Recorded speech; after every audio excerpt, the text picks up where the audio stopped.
Let's get back to the wool. So we are just wondering that how could you get the ideas of the silo and everything about the wool? Well, the silo itself, living underground, wasn't really a big focus for me in the world building. It seems that seems like the natural response or place for people to take shelter in the end times. So I think it's a kind of a science fiction cliche. What to me, what was original and new, and what the story was about, was the wall scream, which, as I said earlier, was my interpretation of what 24-hour news does to our psyche. And I, well, I was really writing a dystopian story about what like a totalitarian control does over people. Um, you live in close proximity to North Korea, which before I wrote Wool, I just read this book called Nothing to Envy, which is Mm-hmm. an interview with people who made it out of North Korea. Mm-hmm. And it was terrifying for me to read this and realize that we have people on the planet today living in a setting that's in some ways crazier than science fiction.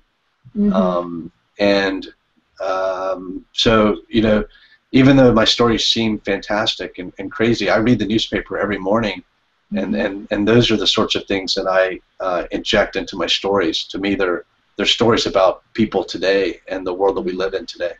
For the story itself, do you think there's some secret sauce of this story and makes all people fall in love with it?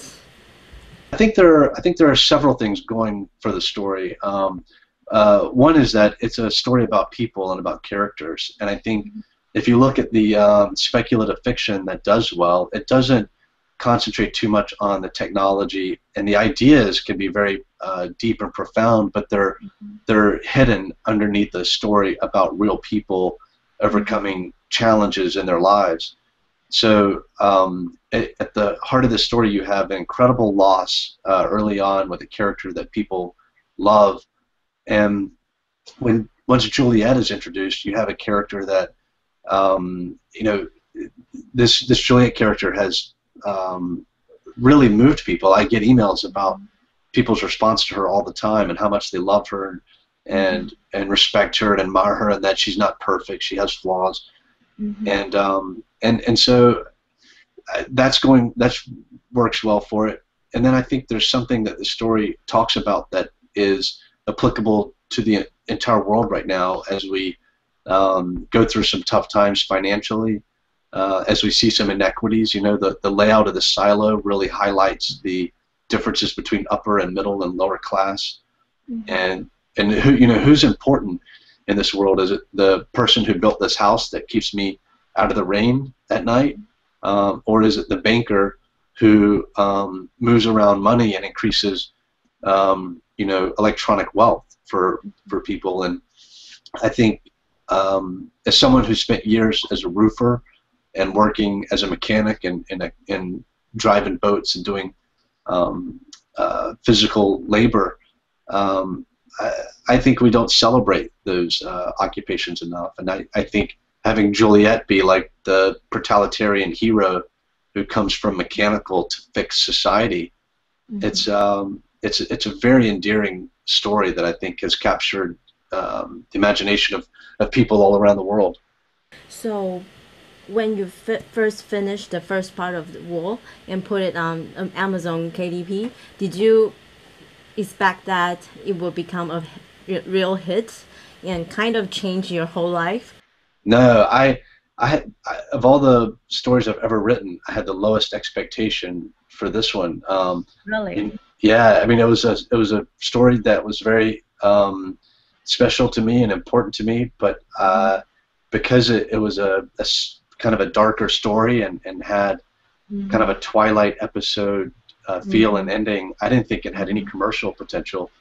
So I would have been surprised if over its 20-year lifetime, or my lifetime, that it sold 500 copies or 5,000 copies.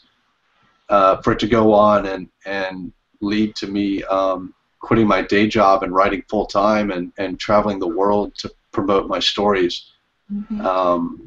beyond anything I've ever dreamed in my life. I never thought any of this would happen to me.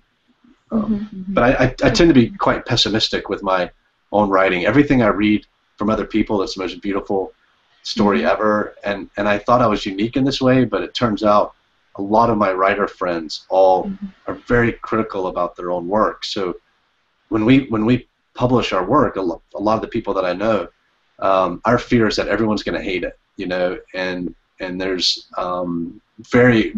I think it's very rare for someone to publish a book and say, this is going to be the next bestseller. I think that that sort of ego doesn't exist for a lot of writers.